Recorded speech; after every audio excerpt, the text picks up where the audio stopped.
Hi, friends. Welcome to our Power is Within podcast, and I'm your host, Jasmine.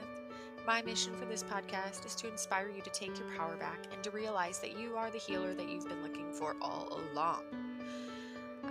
Let's see. I hope that everyone got a chance to shift their I can'ts into I choose not to, or even how can I this past week.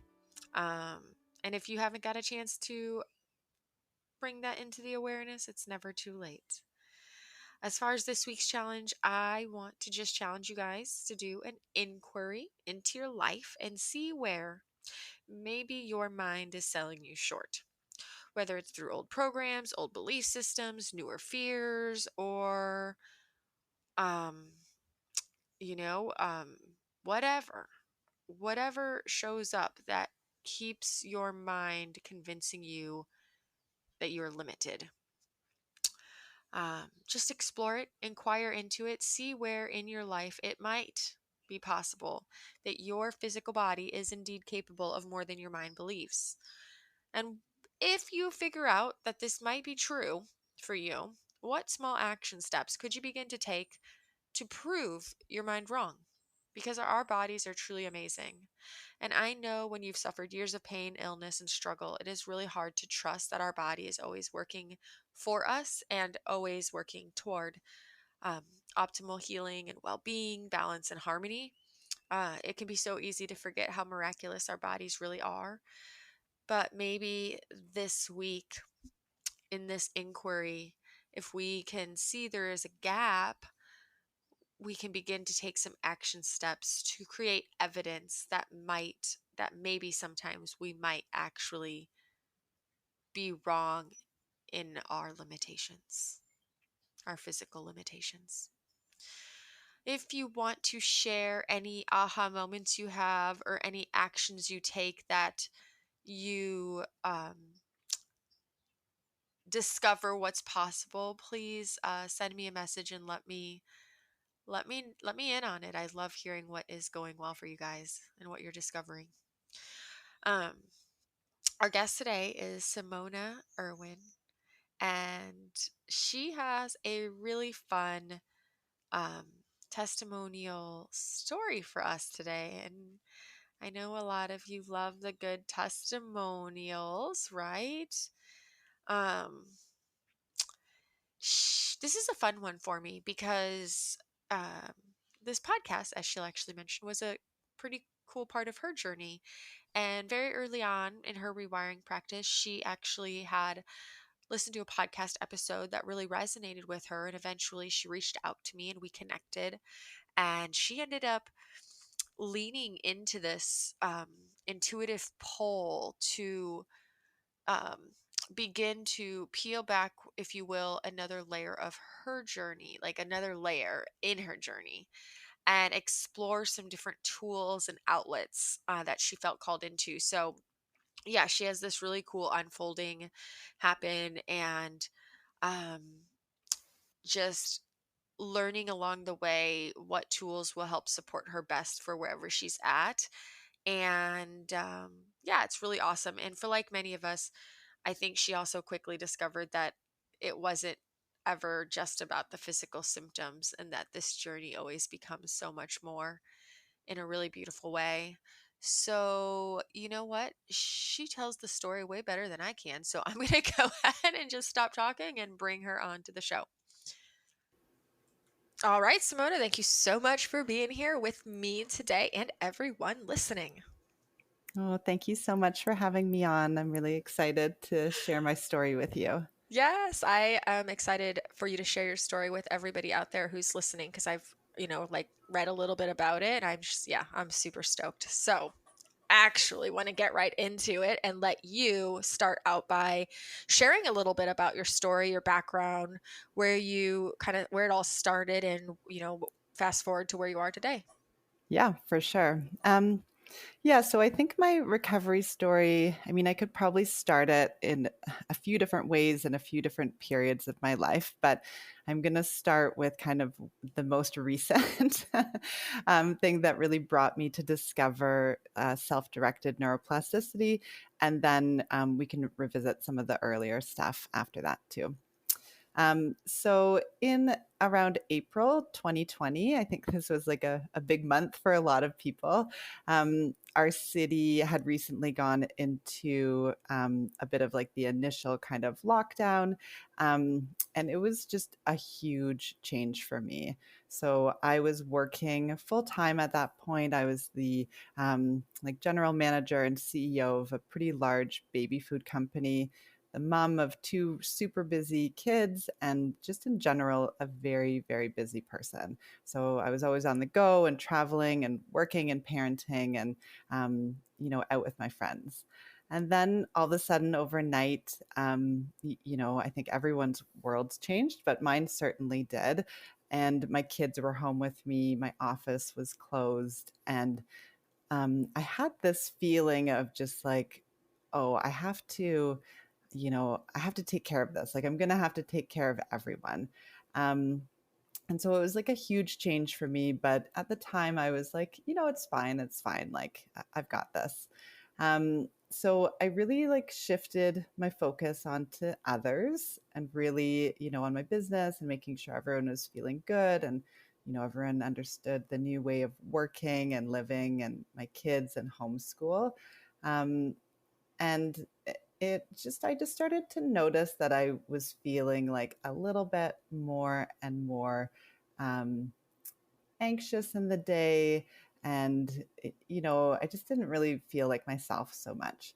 A few weeks after that, my kids and myself, we all got this like funny, like eye infection. We may or may not have had COVID. I don't think we'll ever really know. But for me, I ended up getting this really swollen, um, thing on my eye, and it really was like kind of ironic. I think as I go through the whole story, it's like I couldn't really be on my calls anymore, and um anyways, it just really kind of stood out. So long story short, I ended up getting antibiotics for this eye thing, and I had a reaction to the antibiotics. And then it was like within the next day or two, my whole world really changed. So all of a sudden, I had developed a whole bunch of symptoms. Um, a couple of them were just like really rapid heart rate, sensitivity to like sound, light, smell, touch, just like everything. It kind of felt like it was like as if normally maybe you have like a whole bunch of layers between you and all of your senses and all of your thoughts. And for me, it was like overnight that was like plucked out. And it was like, the world was just like became very, very overwhelming for me. So, needless to say, it was not great timing for this to happen and very, very challenging. I also like stopped sleeping and so many other things. So it was a difficult time to say the least. I took a few weeks off of work, went to a bunch of specialists, had like every kind of test you could ever imagine. And ultimately, besides a chronic, very rapid heart rate and very low blood pressure, there was nothing, that came out. So I think like a lot of people, I wanted to keep searching. I think I've always been someone who, just like wants to dig deeper and find out why. And so I went to see my naturopath, and I really credit her with saving me probably years and years of being on a loop, because within 20 minutes of talking to her, I kind of asked her for the whole smattering of tests that I've been in the natural and organic health industry for a really long time, um, and then working in it and then just like living it myself too. So I was like, you need to test me for mold, you need to test me for Lyme, you need to test me for food sensitivities, hormones, and just like the whole gamut. And she just said, Simona, like, I hear you, and we can do all of that. And I think you have what people call a limbic system injury. I think you're kind of stuck in fight or flight. And I have this program, and I just want you to like try it. And I don't believe right now that trying to fix all these things is going to help you. So I Bless her heart. Right? I know it's funny. At the time I was like, oh my gosh, like this lady, like how dare she, what is she trying to say? This is like in my head, like this is 100% physical, there's no way this is like, and I just didn't get it at the moment, but I felt like I remember like crying and being like, she doesn't understand. And then looking the program up and being like, fine, I'll just like do it to prove her wrong. uh, Wow. That's yeah. amazing. You know, it's really funny. Um, I mean, yeah, that's like such a blessing because you just landed in the right hands and the right care. Because think of all the people that they go to a certain doctor who always with good, the doctors always have good intentions, but they Yes. don't get that directed there right away. They go through years and years of going down the rabbit holes only to Yes. create more issues and more fears. But yeah, I got very similar lucky. I mean, I was going through a lot of stuff, trying all these things to do it on my own. And then I finally got to a place where I was like, okay, I'm going to go to a functional medicine doctor. I just knew it was so expensive. And I was like, okay, I'm worth it. I'm going to spend whatever it freaking takes. I'm going, I'm doing it. And Yeah. same thing happened. He literally looked at me and he goes, have you ever heard of DNRS? And I was like, oh, interesting you bring that up because I have. It's open in my phone for like 6 months, but I never never actually, went Yeah. after it. And so then having this person, I was like, wait, you're suggesting that? He goes, I really think it might be the answer. And I thought, okay, well, if he's going to recommend it and I already had somebody else recommend it, it might be worth looking into. Yeah. Yeah. Yeah. Exactly. I know Yeah. it was like in hindsight, very, very lucky. Yeah, cuz for you, your symptoms were still all relatively new. Like this isn't like you had been dealing with stuff for like 5, 10, 15 years. That's right. Yeah, Wow. I had quite like long-term chronic anxiety, I guess I would say, and like, some symptoms here and there that for the most part I kind of ignored, to be honest, or managed through, many different kind of means, but nothing that was chronic that really made my life impossible, Right. until this happened, and then which was much, much different. Right. Yeah, so I kind of went home, and at that time I could still barely like tolerate the light from my computer screen, let alone just like sitting and watching, these videos, that the DNRS, dynamic neural retraining system videos. It's like 3 days of videos, as you know. So, but I was just like, I'm just gonna do this because I'm just, for some reason, like in that moment, I just said like, I just cannot live like this. And so I am going to believe that this is going to work. I'm going to watch these videos with this lady. Like, who is this lady? I don't know, but whatever she says, I'm going to do it.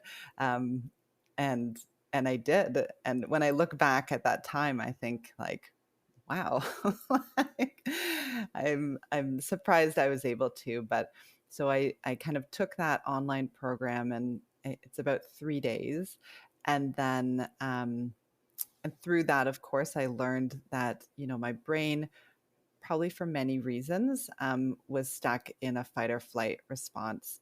Um, and that through the daily practices, which are like the kind of meditative visualization rounds and the mood elevating techniques, that, I'd be able to find my way out of it. So for me, it did kind of click. I had done other like somatic embodiment programs and different things in my life. So I understood the principle of fight or flight. And so it resonated. So I just was like, okay, I'm going to do this.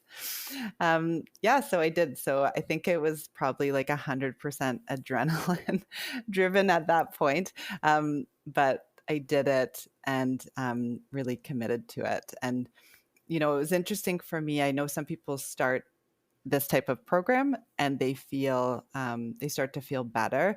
But for me, I actually felt worse. And so it was kind of like this twofold situation. So at that point, I had some chronic pain, really, really off the charts anxiety, insomnia, all sorts of still that eye issue. Um, and I really was hoping for like an immediate sense of calm through this program. And it was interesting because for me, it didn't really go that way. It went a little bit of the opposite way, where I found myself getting more symptoms and becoming actually more activated. But what it did do is it started to allow a bit of space for me to be able to kind of like tolerate that and see it not as something dangerous that was happening to me. So that was a big help for me. So I was quite steadfast in, DNRS. I was like a bit of like a diehard, just like really committed to it. But I also was finding that it wasn't really hitting the mark for me. And, I wanted to be mindful of not jumping from one thing to another.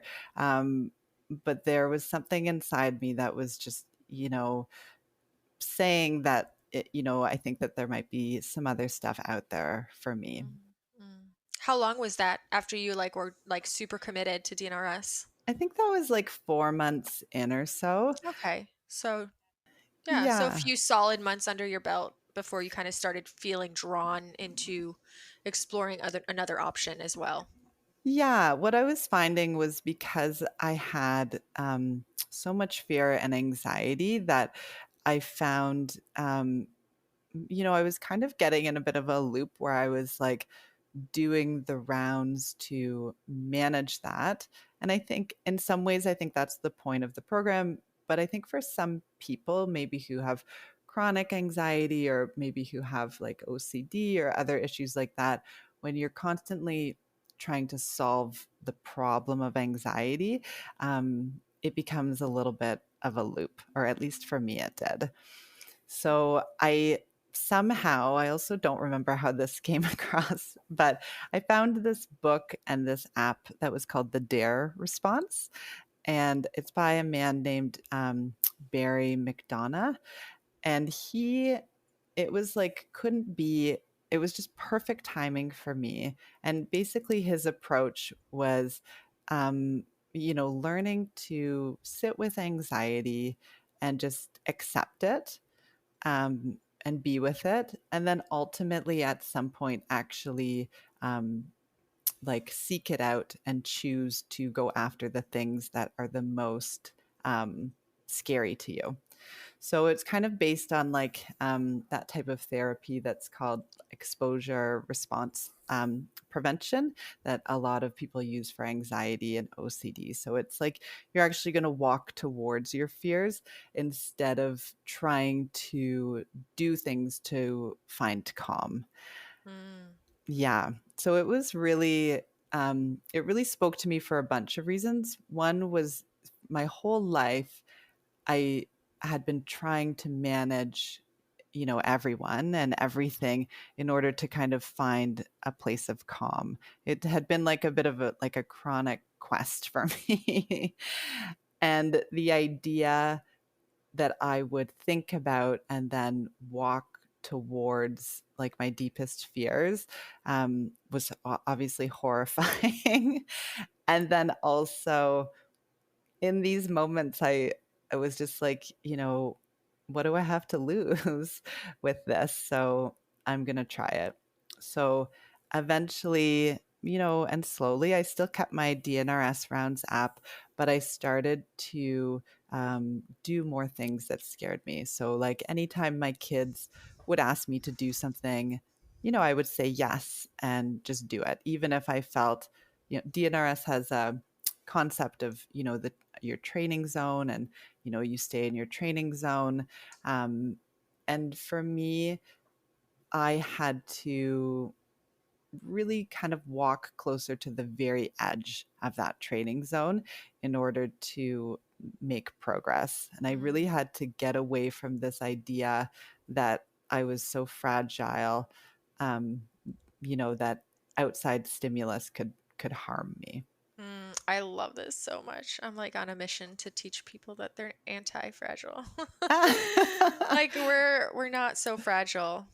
Yeah. Unfortunately, because of a series of events that have happened in so many people's lives, we've convinced ourselves or have been convinced in our brain that we are fragile, but we're so not fragile. We're Yes. so strong and so powerful and so resilient.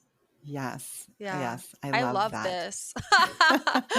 And so you were still kind of keeping up with DNRS, but you kind of jumped into this also, you said around the 4 month mark and just kind of gave it a go. Yeah, I just was Okay. still I wasn't sleeping well, and I wanted in my heart to just like believe 100% in DNRS. And I think in a lot of ways I wanted it to I think we all do this in our journeys. We like want someone or something to just like save us, right? And we want Hmm. to just believe in the one thing. And I just, I wanted it to be Annie, and I wanted it to be that program. And it was wonderful for me, and it wasn't everything for me. Yeah, it was a starting point, and then, like we were talking about offline, there's an unfolding that sometimes happens, and I think that's really important. I'm curious, um, because a lot of times when you are doing something like DNRS, when you explore or you learn about something new or you feel this like pull to explore something, a lot of times we get told it's just limbic resistance and to just Yes. keep going. But I wonder, I know in my own personal experience too, there was a point where I was like, okay, no, this is not limbic resistance. This is like, at what point do you get to say, this is no longer resistance and this is actually like, I actually have access to my intuition and my inner guidance? And so I'm curious if you had any ways of being able to discern that difference, like knowing were you just resisting the program or knowing that you really were intuitively being called into exploring this other option. Yeah, I think that's such a good question because it is really hard to know. I think those of us who have been in that state of quite high kind of fight or flight, it's almost like, for me at least, it was like, constant like ruminating thoughts just like on top of each other, and like it was like every 10 seconds my brain had a new idea of like what could fix me or what Hmm. could save me, or a different doctor to call or this and that. And so it was hard to be like, no, I don't want to go down another route of like, more vitamins or more this or more that or more food elimination or whatever. But with this, I think it came up a few times, and I said, I'm just gonna like explore this. And like, if I've gone down another rabbit hole, then like, so be it. I'll just bring myself back, I Hmm. hope.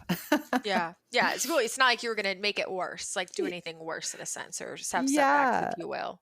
A lot of times I think we also feel that way. Like we have a quote unquote flare up or a symptom or something happens and we automatically think, or we do something that feels outside of our training zone and we think these are setbacks, but that's just a story. And, Yes.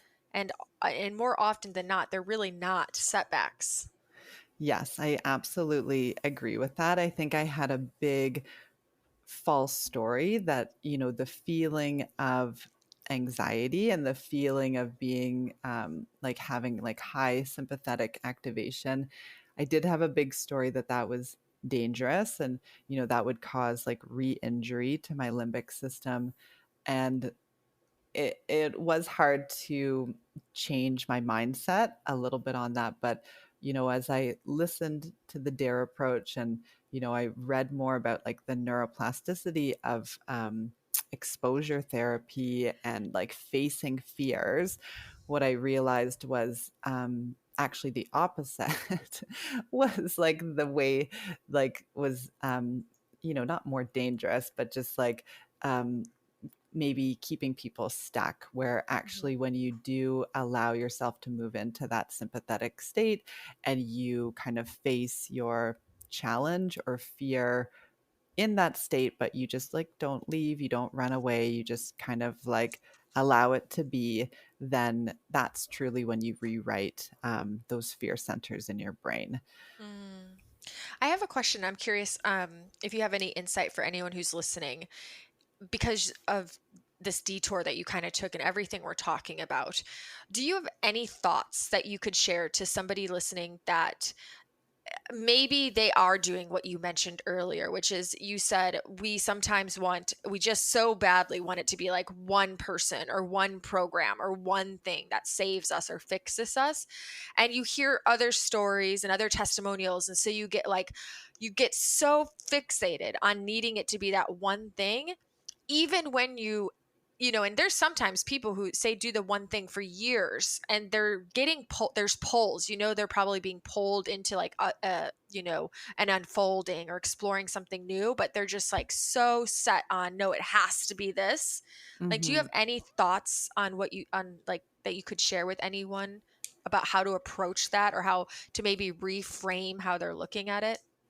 Yeah, I think yeah, I see that all the time. And I also saw it, of course, with myself as well. And one of the things that I really looked at in my journey was, where am I showing up in kind of these old ways? And at the beginning of my journey, I had read that book or listened to it by Dr. Joe Dispenza about like breaking the habit of being yourself, or I forget the exact Hmm. title, but basically, in it, he talks a lot about, shifting when you need to shift from one state to another.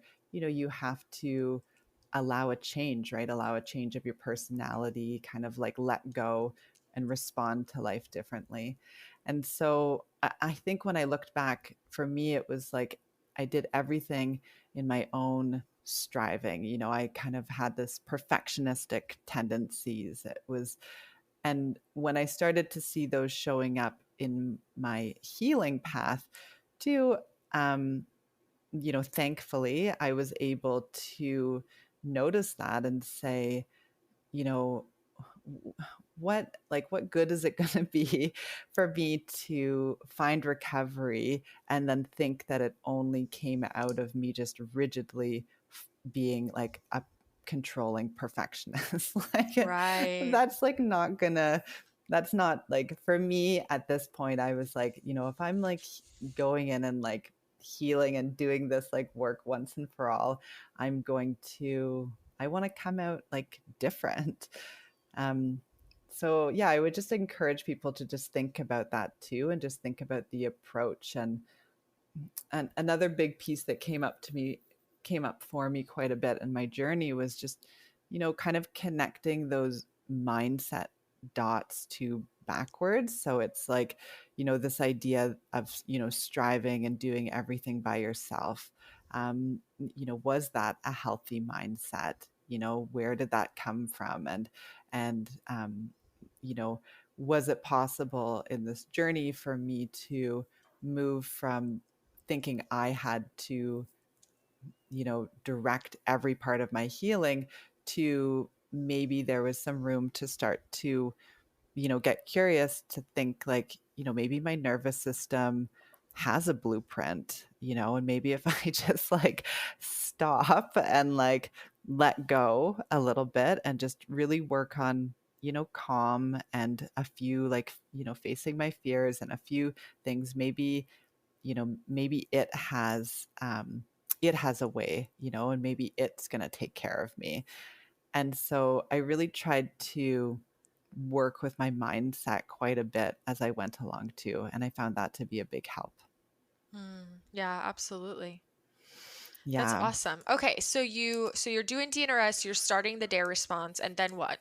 Yeah, so really that worked quite well for me. I think it was very, very hard. One of the things that I found interesting at the time, so I had one of those Aura rings, and it tracks like, your heart rate and whatever. Eventually, I ended up taking it off because I was like, I don't want to know all the time. But for a while, I had it on, and one of its measures are like heart rate variability, as like, the higher it is, it's like a positive thing for people. But what I noticed for me was actually I had very low heart rate variability all the time, likely because of, the fight or flight and like probably past like traumatic stress. And what I noticed actually was that when my heart rate variability went higher, which is like supposedly healthier and where more people are calm, I actually got more symptoms and more anxious. And so there was some kind of awareness there for me and tied into the dare response where I had to let go of the idea that like healing was going to feel good. Mhm. Mhm. And I had to really like um be okay with the idea that for me and maybe for some of us, healing, maybe this is what healing feels like maybe being in a very high active sympathetic state, maybe that's actually what healing looked like for me. And to try to always get out of it, um maybe that's not what I needed. Maybe there's something happening that I didn't quite understand. And so how could I accept this and kind of be in it? And for me, that was another big turning point. And actually that part of my journey is actually where I found your podcast. Oh, awesome. Yeah, and so it was the first time I had heard about like mind body medicine and TMS, and that was another huge turning point in my journey too. I think I reached out to you, Yeah. and yeah, I was like, "Tell me, like, I'm scared to like add one more thing in, but like this journal speak and this TMS stuff, like, it really resonates for me." Yeah, so you were very kind and got on the phone with me kind of right away, and just you gave me some good tips, and I really I jumped into kind of that TMS world and this idea that there might be some kind of like emotional element to what I was experiencing.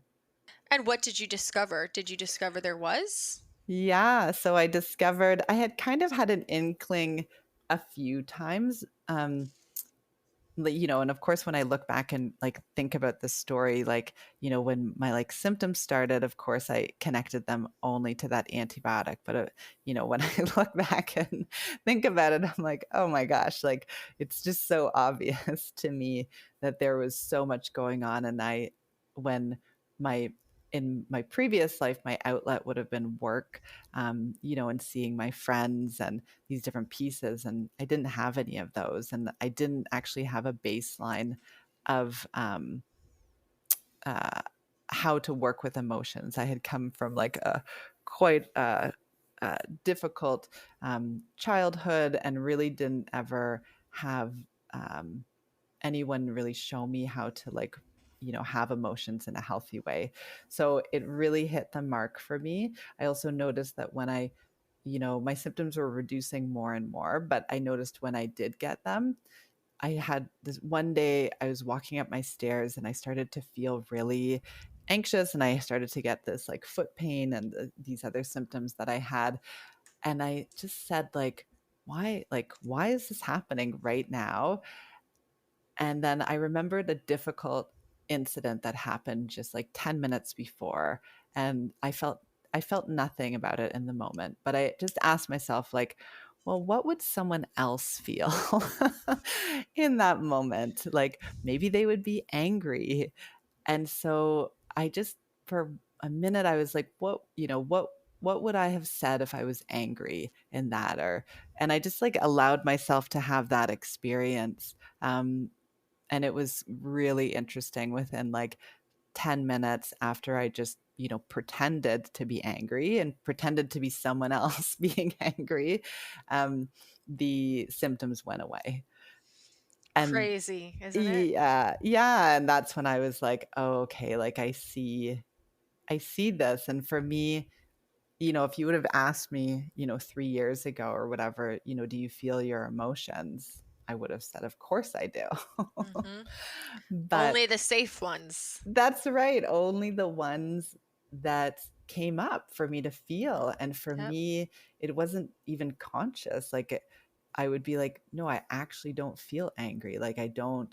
I was like, there's not an angry bone in my body because I've actually never felt that emotion. Right. Yeah. You weren't consciously aware of it, That's but it was right. playing in the background Yes, and showing up in exactly. your body. And showing up in my body and Hmm. showing up with this kind of like anxious feeling, and then that anxious feeling would then drive me to be on a better health plan, or to like do be a better meditator or be a better mom, or whatever. So it was like this really interesting loop, even before my perfect storm that I was in, where it was like the anxiety was like a call to action for me to do even more things to, repress basically my emotions. Hmm. And so that's when it all started to kind of click into place. And that's also around the time too when I found Dr. Kathleen King's Primal Trust membership.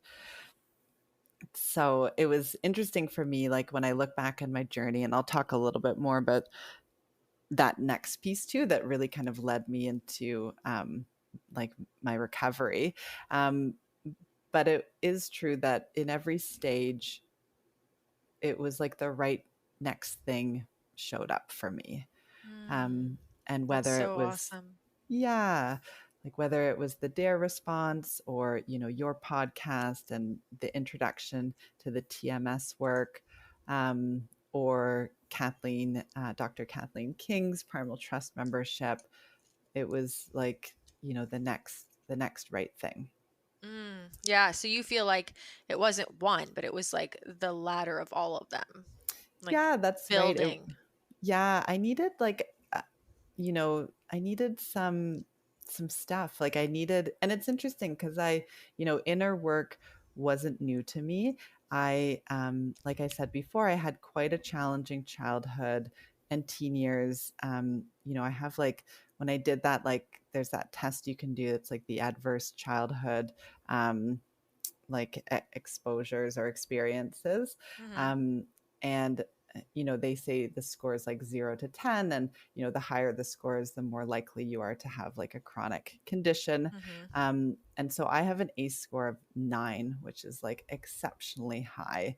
And so I have found myself in all these different kind of therapies and using all these different modalities, but so I wasn't new to any of this work, but I think my approach was one of the big things that really changed. So before, it was like, I'm going to do this work because I want to be able to continue to like not have boundaries and just like Mm. tolerate anything, and just, be normal and live a normal life, and, not be anxious.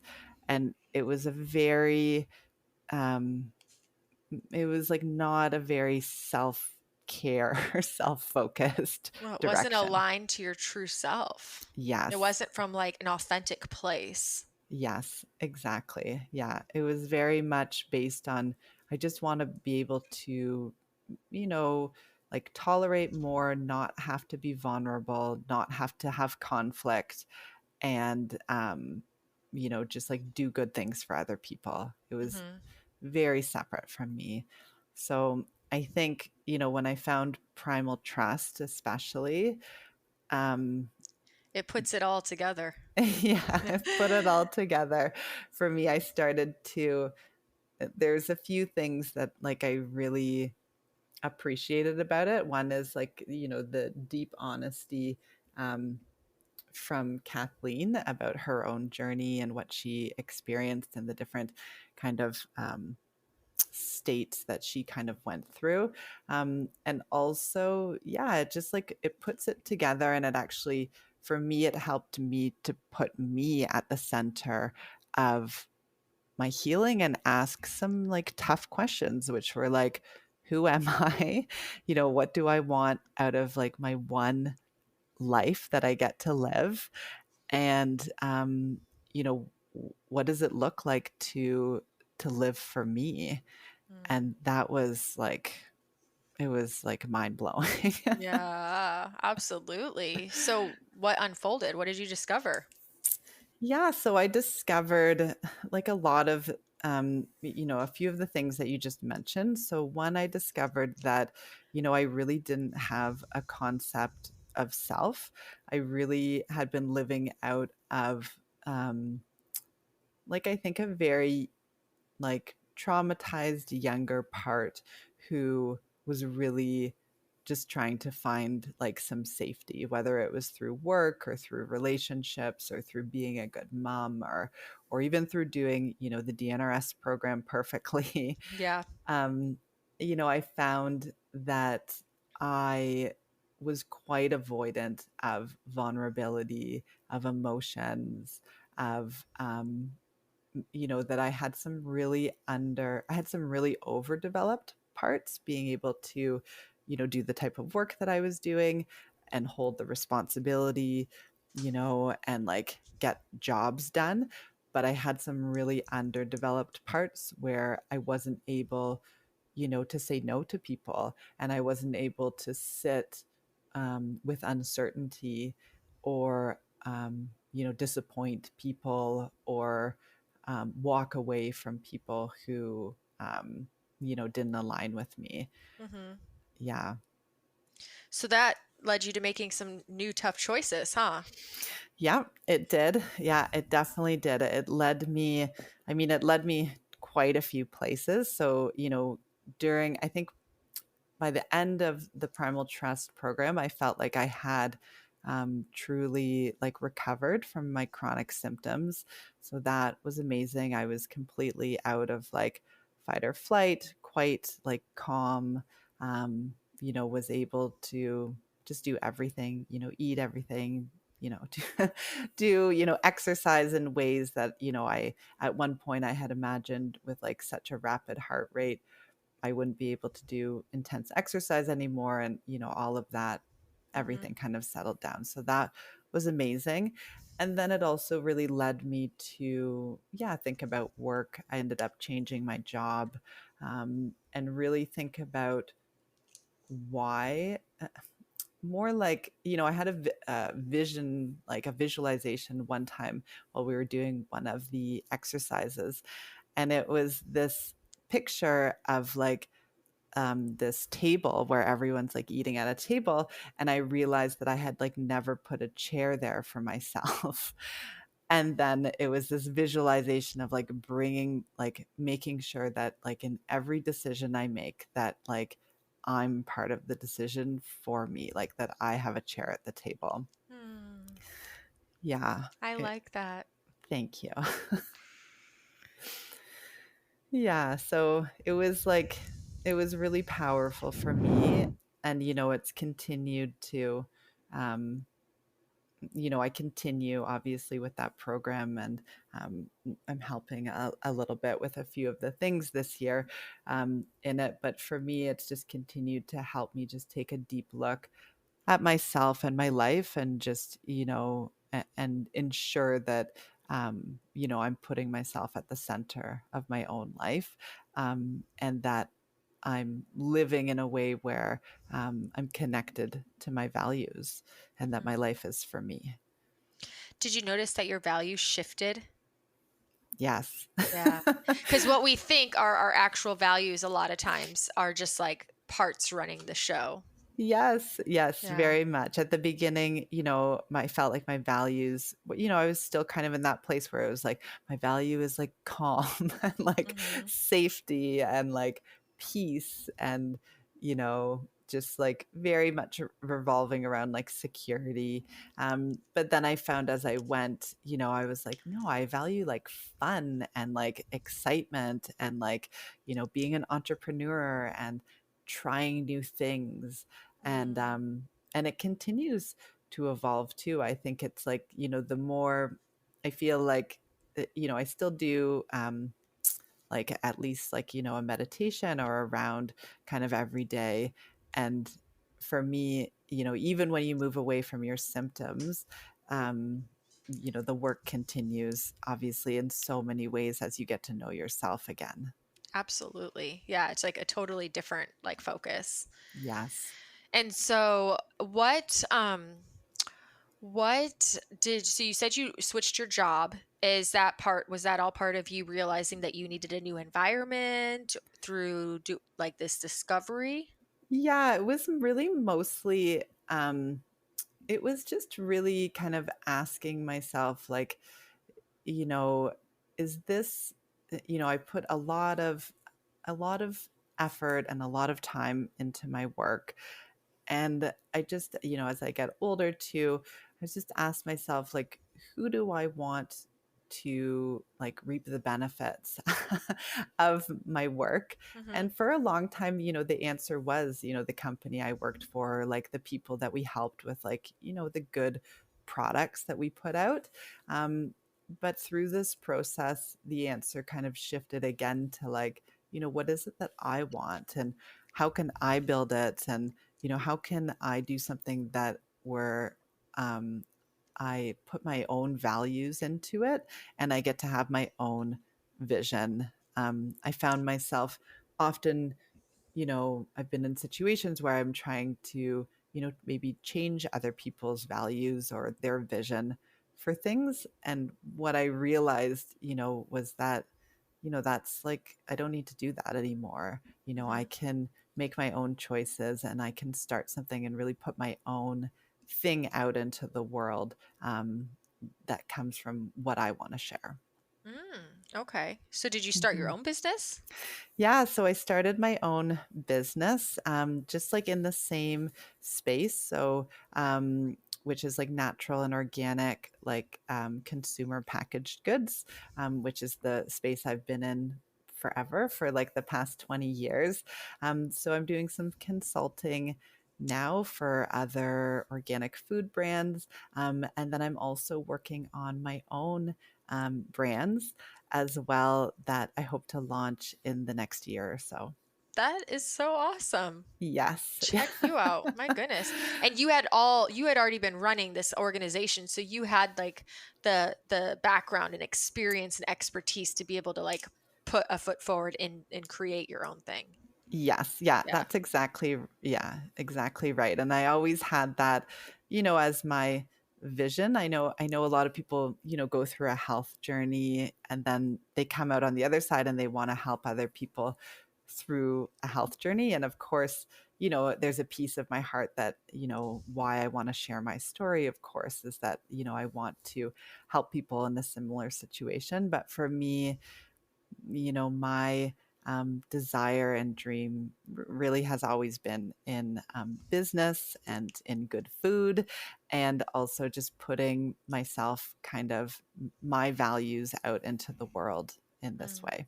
Yeah, I love it. That's awesome. Hmm. And okay, so what do you what other goals like do you have now, or what other major like what are some of the big things that shifted in how you choose to kind of live your life, or besides the job factor, maybe around your parenting or just hobbies or interests or relationships? What else did you find were the bigger things that shifted? Yeah, so many things shifted. Um, I think definitely with parenting, that was quite a big one. For me, I felt like, I mean, I've always wanted to show up for my kids in a very different way than, I experienced when I was younger.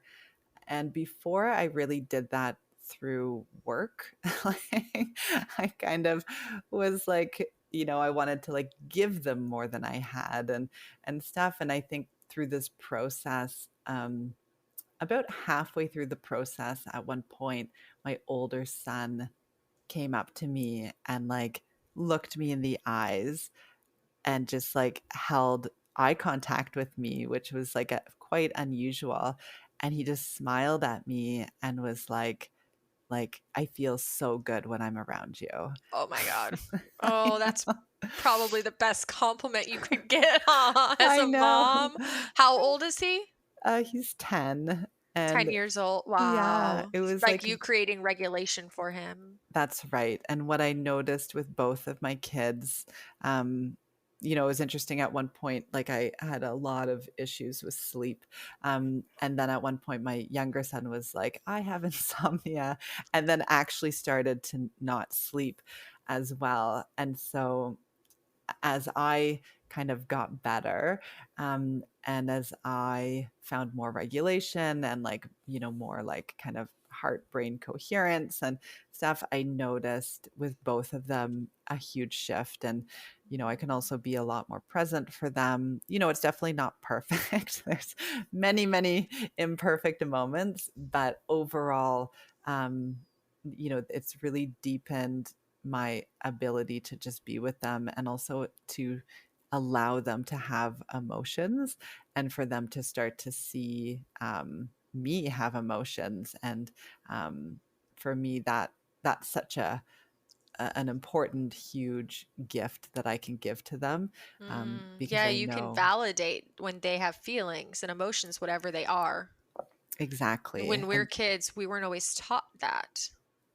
We weren't, exactly. yeah. So then we didn't learn to validate our own feelings.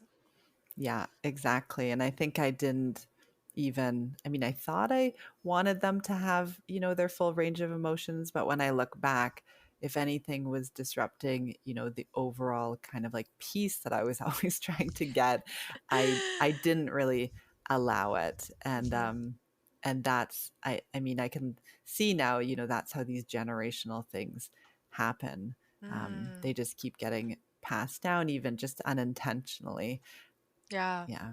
And at the beginning you also said, didn't you say that it wasn't just you who had an eye infection? Didn't you say one of your children also had something going on? Yeah, they both had it too. Yeah. And they got better They got better. Yeah. Yeah, right away. they got better right away, and mine turned into this, like, huge, like, Gotcha. quarter size, like, thing that grew on my eye. Yeah, Mhm. it That's was really because you had other interesting. healing work to do, huh? Universe That's taking right. care of you, redirecting you. Yeah, and I can see it now too, like, in the I mean, when I look back, like, both on the TMS side of, like, of course, my nervous system was, like, looking for, like, in one way, a distraction, and one just to, like, really, like, have me take a break, Mhm. um, and stuff. And I also agree that there was, like, it was just time. It was Yeah. time for me. Yeah. Yeah, absolutely. And so you said that sometimes you still you do meditations usually daily. Do you have any other types of just daily rituals or practices to maintain your self-care and self-awareness? Yeah, I really am a huge fan of like the Heart Math Institute and like that kind of heart coherence breathing. For me, a huge part of my healing journey was two things. So, one, in my rounds, I started to reconnect to kind of like a higher power or like the earth, just really needing to like feel a connection to something else. And then I also started to really work on this like heart rate coherence piece too. So you when you say rounds, you mean in your visualizations you connect to like spirit and earth. Yes. Yeah. Oh, that's Yeah. awesome. I would have never thought of that. Yeah, it was a huge part of the healing for me because, you know, uh, just because of the challenges I had like in my early life, I really ended up feeling like quite alone in the world, and just like didn't really have a connection to my family for quite a long time. And so I knew that like at the core of my healing work too was this idea that just really letting go of the false idea that I was doing things on my own Mhm. and really like surrendering, connecting back into something bigger than me and just like letting life happen and stop. Like I really needed to stop the idea that I was like, the controller of life. um and yeah, that was a really big turning point for me when I could just surrender. Yeah, that's really creative. Hmm. Um, and so, okay, so those are kind of like your daily practices. Yeah. Yeah. So I still do those. I like practice um, heart brain coherence breathing, like just that breath work of breathing in and out of your heart space, like several times a day. And then I do like one or two like short meditations or like a visualization a day. Nice. Do Yeah. you ever feel the need to journal at all anymore? Oh, definitely. That's a great question. Yeah. So, yeah, I didn't talk about that too much, but just briefly, the journal work, the journal work in the way where you're journaling and then like shredding, like getting rid of it. Um, that was like very very important for me, and. I don't do it every day, but I definitely do it. I can tell when I need it, when I haven't been just like allowing my emotions to exist. And so I do either journal or sometimes I'll like just talk to myself, like I'll journal Mhm. out loud or like leave myself a voice note and then delete it or something. But really, and I did it in the way that it was like, it's like journaling from that like very like rude, angry, like young, mean, like just really not like proper part. And that was extremely therapeutic for me. Yeah, there's just a part that needed to be heard, seen, validated, understood, loved. Very much. Yeah. Yeah. That's awesome. I do the same thing. Like sometimes I write because for me, writing I find is it's like crazy what shows up when the pen hits the paper that I wasn't consciously aware of in my day to day. Yes. And sometimes though, if I have like my mind's is going at nighttime, it's like rather than trying to distract it, I'm like, well, you obviously have something to say. And if I don't want to pull out my journal and it's nighttime, I'll either just do a journal, like you said, in my head or talk out loud. And I've done the voice memo too if I'm like in my car. Yes. Yeah. That's really awesome. I'm so glad. It's just so neat to hear how this all unfolded for you. Do you have any goals right now, like new goals that you want to share that came through Um, all this? Yeah, I feel like my goals have really changed. I think at one point, I think my goals were like, I want to like make a lot of money and like, just like live in my safety bubble forever. And my goals are very different now. It's like, I have like goals around like, being present and like what it feels like, to spend more like a larger percent of my day just like actually being present like with myself, with my kids, with my husband, with my friends. um my goals are like they're to like get outside each day and to like just like smile and be happy and take the day in. It's funny, it's like very like it's a lot more simple now. It feels a lot more simple to me now. Which is awesome because you're also an entrepreneur and like building and maintaining your own business. So to be able Yes. to, so many people get into that mindset and it's like go mode. And so being able to take this new mindset that you have and then invest that into your business, I can't imagine that it will be successful in that way. You know, we think we have to do it all right now and put all this pressure on ourselves, but it's really more about when we are there, how are we showing up in that present moment? Yeah, it's so true. It's like, in terms of business and learning these skills, I feel like, every startup and most of the companies I've ever worked for, they have this very intense, like sympathetic energy of like, go, go, go. And like you have to do everything yesterday. And Hmm. what I find is, a lot of mistakes happen, people burn out, the culture burns out, and eventually, a lot of money is wasted. And so, something that I've really been thinking about as I approach this differently is like, what would it be like to like make a decision from a place of calm, and not urgency, and really, Yeah. yeah, being mindful that like, every thought that you think that you have isn't necessarily a call to action. You can also just sit and, not do something, and sometimes that's a better choice. Yeah, absolutely. That's a really good point. Hmm. For all aspects of life, not just Yeah, business. it's true. For me, I definitely know, I'm pretty into human design. So this is kind of, human design has helped me in this regard, but I have learned enough to know that I'm an emotional decision maker, which means that I should never make an instantaneous, spontaneous decision, but I should like Mm, feel out how my emotional wave feels over time. yeah. So an indicator for me when I know I'm pushing or like my not self theme is showing up is there urgency. Like anytime I'm like, "Oh my god, I need to get this done. I need to make this decision. I need to do this now." I'm like, "Nope, stop. Take a breath. This is not your true self.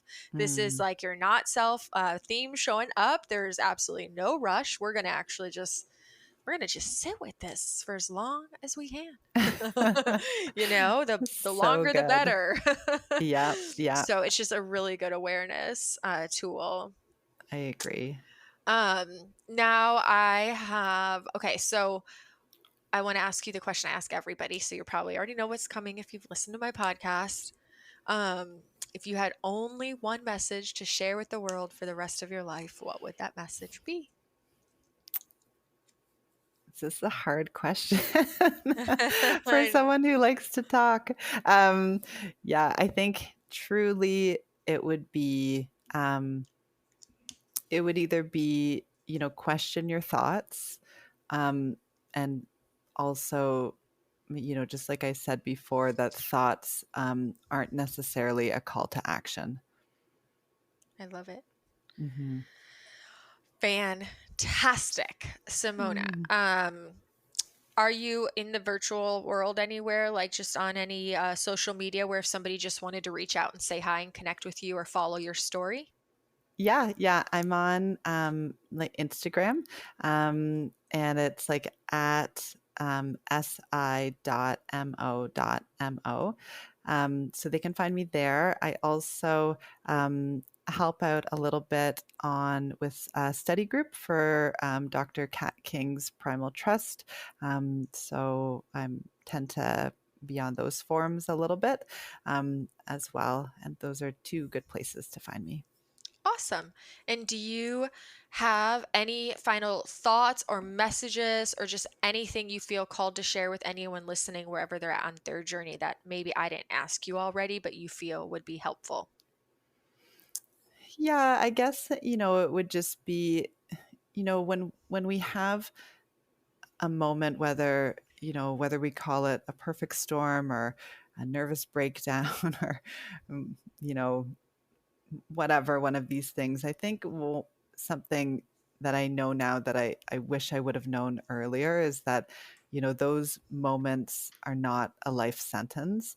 And there is a way out. There's a way out of pain. There's a way out of anxiety, and there's a way out of, living life in a trauma loop.